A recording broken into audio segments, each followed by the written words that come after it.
Hey guys, welcome back to another episode of the Jay's Fit Down Podcast. I'm your host Jaden, and today we're going to be recapping the Eagles and Chiefs Super Bowl rematch last night on Monday Night Football. It was a really grindy type of game, very gritty. So we'll talk about that, and then we'll get into Colts cutting linebacker Shaq Leonard. So we'll talk a little bit about that, and eventually also Steelers firing offensive coordinator Matt Canada, and I'll give you my predictions for the Thanksgiving Day games coming up here on Thursday, Thanksgiving, which is, in a day or so. So, before we do that, just make sure you guys subscribe to the channel. Check us out on YouTube here on all audio platforms, Spotify, Apple Podcasts, wherever you get your favorite podcasts. You'll find us there, and make sure you turn on notifications so you stay updated when we post episodes, so you'll know, and you can listen or watch on whichever format you use. Eagles had the best record in the NFL coming into this game. They were sitting at 8-1 against the 7-2 Chiefs, so it was going to be a good game.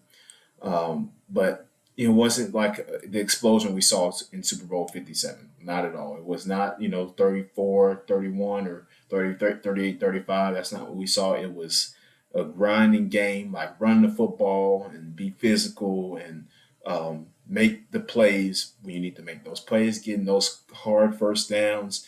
That's the type of game this was, right? And Philadelphia came in as the number one rushing defense. Interestingly, they allowed just 66.3 yards per game, but got ran through for 121 yards in the first half. So that's something that I think that they're going to have to continue to work on.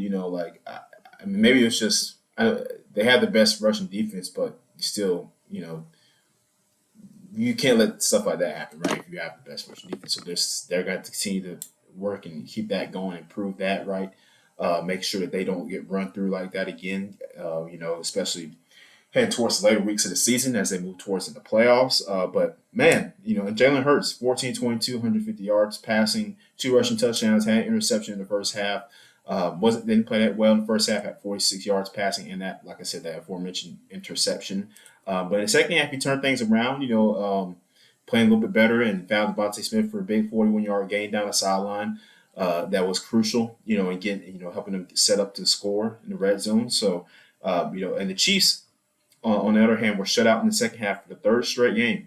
This is something that was evident, like in the Broncos game and the Miami game. They just cannot. They're struggling to score in the second half. They're struggling to find consistency on that offense. This is something that we're not used to talking about with the Chiefs, but this year it's just been the case. I mean, even last year they didn't struggle like this. But the drops, the NFL the Chiefs receivers have a total of 26 drops, which leads the league, which is not good. You got to be able to catch the football. You got to catch the football. Marquez Valdes-Scantling had a potential touchdown, game-winning touchdown. He dropped it in the end zone. So it's like things like that. Those things matter. Those things add up. Those things come back to bite you. And you have to take advantage of those opportunities. You have to. I mean, Scantling was really wide open, and he dropped the pass. So things like that, they have to work on and improve and keep getting better at. The receiving game just has not been there for the Chiefs outside of Travis Kelce, and that's going to be a problem. Now granted, when Kelce still always finds ways to get open, even if you double team, you triple team, you're physical with him, you jam at the line of scrimmage, you press him, he's still going to find ways to get open because he's just that talented of a player. But he can't carry that offense by himself. The Chiefs are going to have to find some kind of way to balance out that offensive attack. The role players are going to have to catch the football. Like that's rule number one. They're going to have to be able to catch the football and make plays with it. Because they're not doing that right now, and it's hurting them offensively. Patrick Mahomes only had 177 yards passing, 2 touchdowns. Both of those came in the first half. Also threw an interception. Not his best game by any standard. So they're going to have to continue to improve with that, right?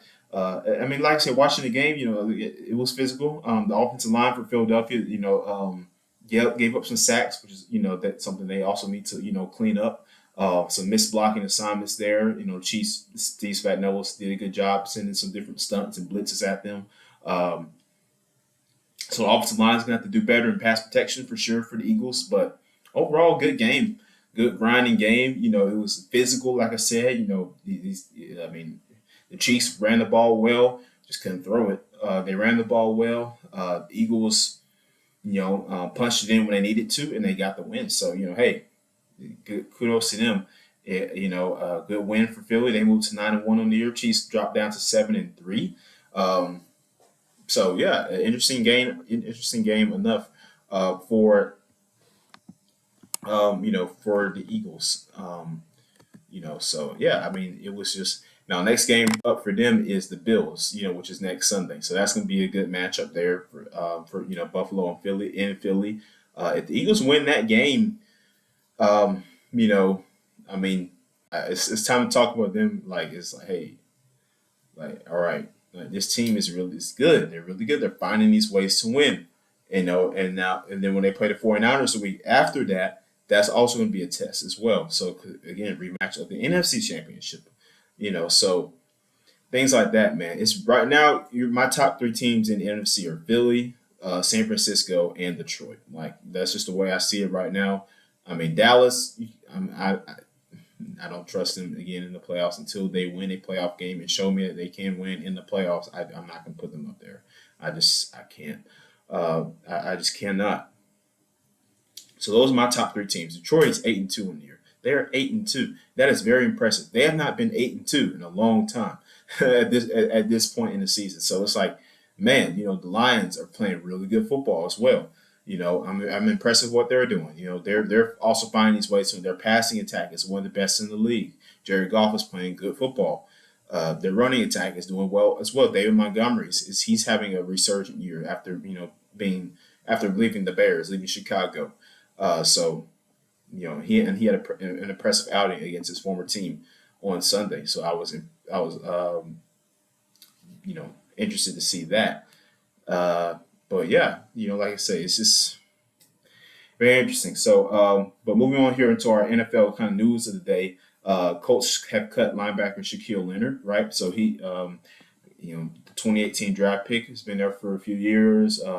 Recently, he's had some injury history. I guess Indianapolis said it was time for to pull the plug. I don't really know what this move was totally about, but they released him. So if he doesn't clear waivers, or rather, if he clears waivers, then he will be an unrestricted free agent. So, and he'll be able to choose wherever he plays next. So, I'm sure a lot of contenders will be lined up to sign him.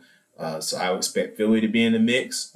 Probably San Francisco. I mean, they seem to get every defensive player that's on the market, or really any player that's on the market, rather, regardless of offense or defense. So, um, or maybe Pittsburgh. But yeah, like I said, it's just very very strange that Indianapolis cut him. But hey, maybe there's something that we don't know that caused that. Other news: Steelers have fired offensive coordinator Matt Canada.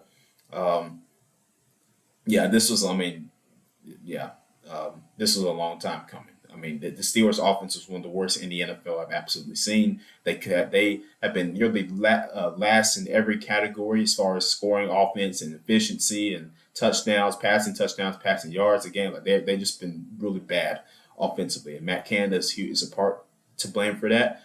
Kenny Pickett now you could say has a part to blame in it as well. He hasn't been as efficient as he probably could have been this year. I mean, how much of that goes on Matt Canada for the play calling or whatever, we'll see next game. We'll definitely see that. So I'm going to be looking out for that when I watch the Steelers, particularly to see, okay, Matt Canada's gone. Now, can this offense actually create some consistency, score some points, maintain ball control? Can they move the football up and down the field effectively, efficiently? So that's what I'm looking for out of the Steelers, for the rest of the season. Really here. So, but yeah, they fired Matt Canada, so it was a long time coming. I'm sure Pittsburgh fans are really happy hearing this news. So, congrats to all you guys out there who are Steelers fans. Hey, big, good news for you. You might want to go throw a party, and you're starting your Thanksgiving celebration a little bit early. Because Matt Canada is gone. Matt Canada is gone. He's gone. But yeah, so very interesting there. Um, but yeah, so moving on here to our Thanksgiving game day slate, which is coming up here in a couple of days. Obviously on Thursday, November 23rd, Thanksgiving. Finally made it here. Hope you guys are having a great break, great holiday break, for everybody that's out, in school and stuff, much needed rest, for professors, students, all, so a good time to chill, watching football, eat, have a good time. I always tell people Thanksgiving is the three F's is food, um, football and family, three F's in that order. I'm kidding, maybe. But yeah, so I'm excited for that. And on that Thanksgiving Day slate, we're going to have the Packers and the Lions at 12:30. Then we got the Commanders and Cowboys at 4:30. Then the 49ers and Seahawks at 8:20. So, yeah, very good slate of games here. I think the Packers Lions game is going to be a little bit more close than people might think it is. I mean, this is a division game, and it's all the division games are always close, right? It's always that robbery it's going to be a close game, and um,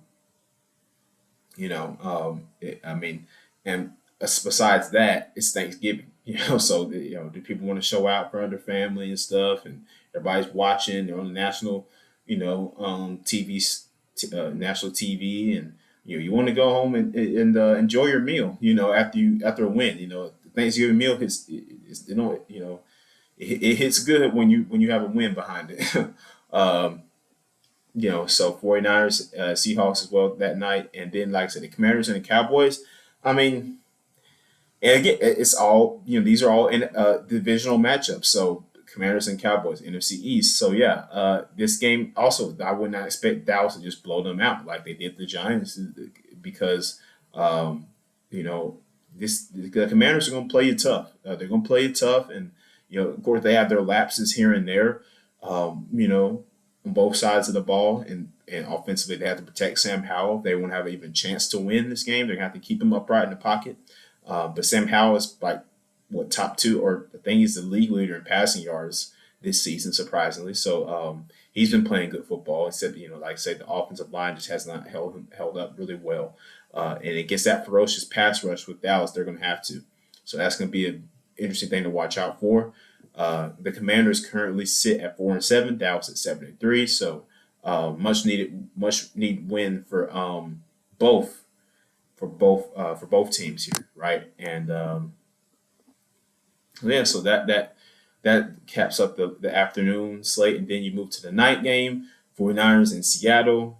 This is going to be a lot of people are picking the 49ers to just blow them out. And I mean I can see that, but again, I don't know if that's gonna be totally true. So it's a division game again. Yeah, I say this, it's a division game. So it could go either way. It's gonna be tough. It's not gonna be easy. Division games usually aren't blowouts. They're tough, hard fought games. So because these opponents know each other really well because they play twice a year. So San Francisco sits at 7-3. Seattle sits at 4. So again, very important as far as seeding in the NFC. So this is a game that both teams need to win. And the 49ers, their offensive line is a little banged up going into the game, so they're gonna have to, work with that. Um, but Seahawks are missing Kenneth Walker. He's hurt, so they're gonna need protection from that running back room. To kind of carry that offensive load. Um, so we'll see what happens there. But yeah, I think so. For all these games, here are my game picks for the Thanksgiving Day slate. Uh, I got the Lions winning. I got the Lions winning. I got the Commanders with the upset over the Cowboys, and I also have. I can't go against San Francisco. I can't go against San Francisco. They're at home, so I mean, it's going to be. Or no, so I'm sorry, they're away. They're in Seattle, so okay, maybe it's might be a little bit different. Night game. The 49ers still usually play well on the road in Seattle. In recent years, they played well there in the Lynx. So I'm still gonna pick San Francisco. All these games are gonna be close. These offenses might not even score more than 25 points in each game. Being truthful. So yeah, it's gonna be one of those type. These are gonna be those types of games. They're gonna be hard. They're gonna be grinding. It's gonna be gritty. It'll be hard fought wins. So uh, that's that's gonna be a fun Thanksgiving Day of football to watch because the Lions are finally good this year. So yeah, we can finally enjoy watching them on Thanksgiving, right? But yeah, that about wraps up for today's episode, guys, of Jays with Down. Please check us out here on YouTube. Subscribe to the channel. Leave your thoughts, your comments, your game picks. Do you agree with the move by the Colts to release Shaq Leonard? Do you agree with the Steelers firing Matt Canada? I'm sure everybody is going to agree on that. And yeah, like I say, what do you think is going to happen on Thursday for Thanksgiving on the NFL's schedule there? So let me know what you think there. And you guys have a great holiday. Happy Thanksgiving to everybody, because the next time an episode will be posted will be after the holidays. So most likely next week. So yeah, hope you guys have a great time with your families. Enjoy, stay safe, and yeah, eat a lot of food. All right, see you guys next time.